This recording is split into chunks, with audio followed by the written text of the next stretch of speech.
Shalom, selamat pagi dan salam sejahtera untuk kita semua. Perkenalkan, nama saya Silvanus Niki.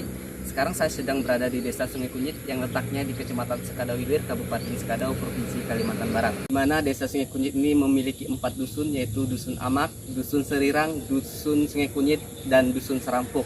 Penduduk masyarakat setempat mata pencarian utama yaitu petani karet dan petani kelapa sawit.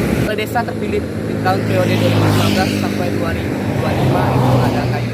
Untuk informasi lebih lanjut mengenai dana desa, nanti kita perbincangkan bersama Bapak Kepala Desa itu, Bapak Kayus. Selamat pagi, Pak. Perkenalkan, nama saya Silvanus Niki dari Universitas Tanjungpura Pontianak, jurusan Prodi Ekonomi Pembangunan. Sebelumnya terima kasih atas waktu dan kesempatan yang diberikan pada saya untuk sekedar interaksi dan diskusi mengenai perencanaan dana desa. Pertama, boleh Pak ceritakan secara singkat profil Bapak sebagai Kepala Dusun Serampuk, Pak? Ya. Untuk mewakili Kepala Desa, karena Kepala Desa untuk saat ini masih berhalangan hadir, jadi diwakili oleh Kepala Dusun. Boleh diceritakan singkat profil Bapak, mulai dari nama, tempat tanggal lahir, pendidikan dan backgroundnya. Silakan, Pak. Baik, terima kasih atas waktu pada kesempatan pagi menjelang siang hari ini. Dalam kesempatan ini saya dimintai keterangan oleh adik kami Silvanus Niki untuk menyampaikan beberapa hal terkait pertanyaan yang beliau ajukan. Adapun hal-hal lain yang perlu kami sampaikan, terlebih dahulunya saya memperkenalkan diri. Nama lengkap Pius Herman, tempat tinggal di Dusun Serampuk, Desa Sungai Kunyit.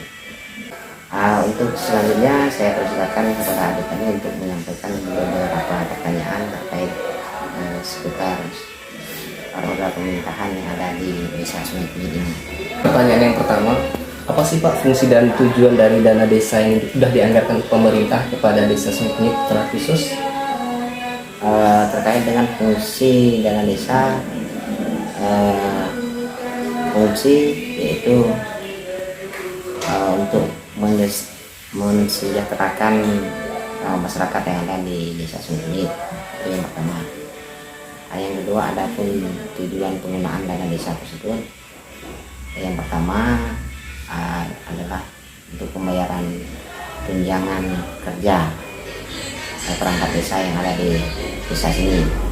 Yang kedua itu untuk pembangunan di bidang pemberdayaan terkait kita di tahun 2021 ini masih ada anggaran yang harus dikhususkan, dalam tanda kutip dikhususkan, kalau tidak salah saya itu 40% dari Pagudana desa itu 40% untuk BLTDD.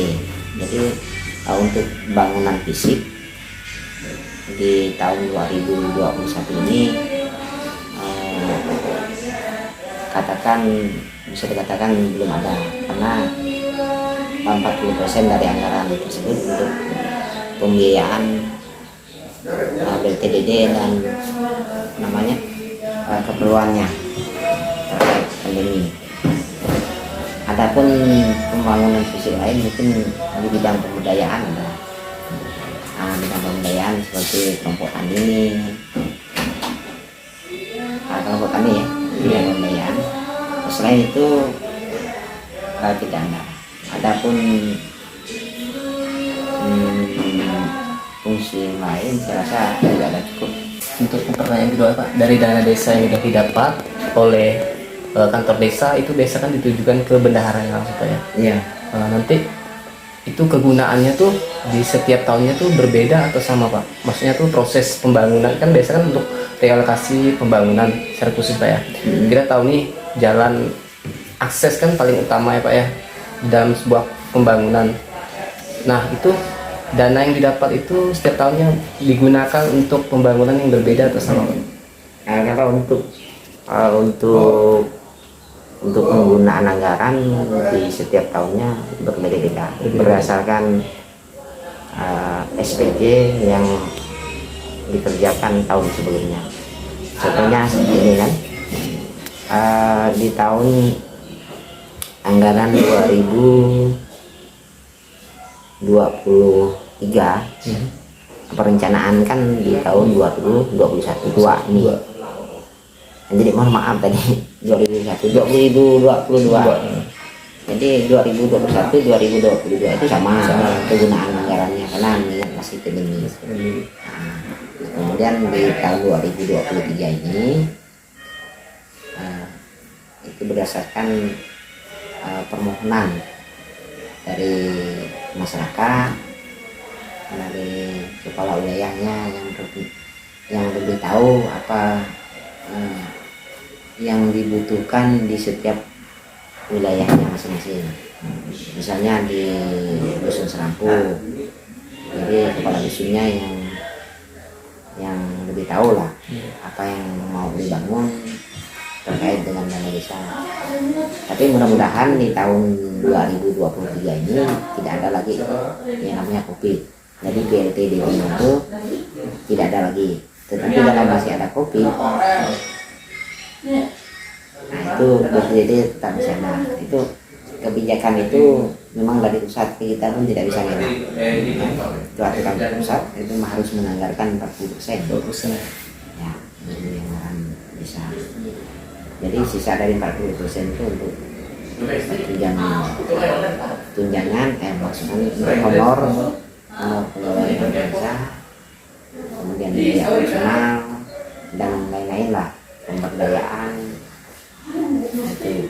Kira-kira infrastruktur jalan itu Pak, kayak akses kan paling utama tuh. Kayaknya berapa persen dana yang ke situ Pak? Kalau di tahun ini saya sampaikan di tahun 2021 dan 2022 untuk fisik, untuk bangunan jalan itu belum ada. Ya, karena anggaran 40% tadi dikhususkan untuk BLTDD. Nah, dan BLTDD itu kemudian ditambah lagi ada biaya Satgas COVID-19. Untuk pertanyaan berikutnya Pak, untuk kegiatan seperti apa sih yang bisa didanai oleh dana desa Terkait apa? proses pembangunan? Maksudnya tuh kegiatan-kegiatan apa saja yang bisa digunakan untuk dana desa, Oh ya, menggunakan dana desa? baik, jelas. Adapun anggaran yang bisa didanai dana desa, ya mungkin anggarannya kurang dari 100 juta lah, untuk di bawah 100 juta untuk nominalnya. Nominal misalnya ini kan kita nih mau bangun jalannya, ini titik 1, ini titik 2 nya ujungnya. Jadi jalan ini kalau dia anggarannya itu bisa di bawah 100 juta itu boleh didanai desa. Tapi kalau dia di atas 100 juta itu tidak boleh. Nah, bukan tidak boleh, duitnya tidak cukup. Ya. Kemudian perlu juga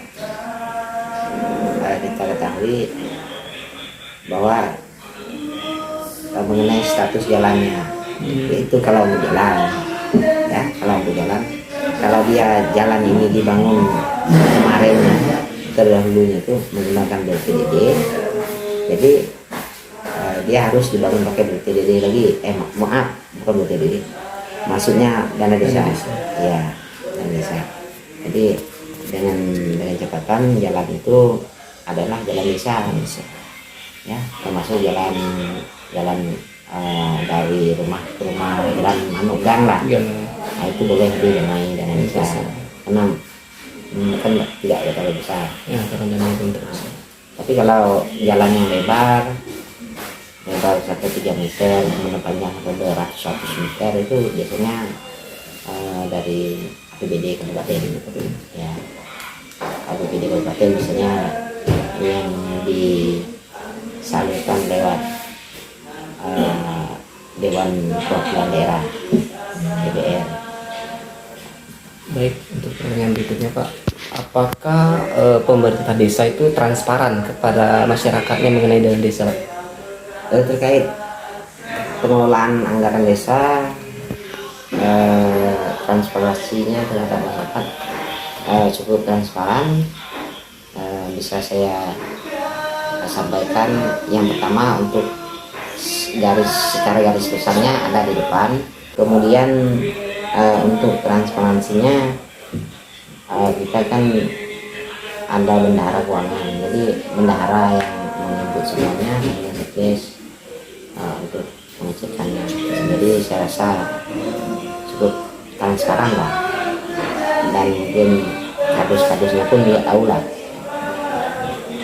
untuk pengelolaannya. Kecuali kalau memang ada perubahan di SPG, jadi kita pun disampaikan.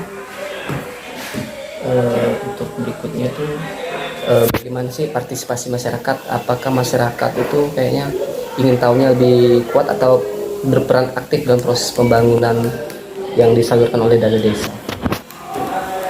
Terkait partisipasi masyarakat terhadap pembangunan desa yang berkaitan, yang maksudnya yang diwujudkan oleh dana desa, saya rasa kalau yang sudah ada sih, ini melihat keadaan sih nampaknya berlangsung dengan baik lah, tidak pernah ada masalah lah. Kemudian untuk pengawasan dana desa, karena di setiap dusun itu sudah ada perwakilannya, yaitu DPD, untuk mengawasi dana desa tersebut yang dikucurkan ke setiap dusun ataupun RT masing-masing yang ada di desa ini. Nah, seiring berjalannya waktu kan pasti banyak ditemui masalah-masalah mengenai pembangunan pengelolaan dana desa, Pak ya. Bagaimana sih cara Bapak menyikapi hal tersebut? Kayak masalah-masalah yang ditemui dalam proses pembangunan. Kalau menyikapi kendala pembangunan, terkait pelaksanaan pembangunan, selama ini sih tidak pernah ada kendala lah, semua berjalan dengan baik. Karena sebelum mau dibangun kan, yang dibangun ini kan berdasarkan pengajuan dari masyarakat, yang disampaikan ke setiap perwakilan wilayahnya, kemudian BPD-nya. Jadi untuk proses pembangunannya tidak pernah ada masalah, tidak ada halangan, karena barang itu berdasarkan permintaan masyarakat. Baik, mungkin itu saja wawancara singkat kita. Sebelumnya terima kasih atas waktu dan kesempatan yang telah diberikan kepada saya. Terima kasih, Pak. Ya.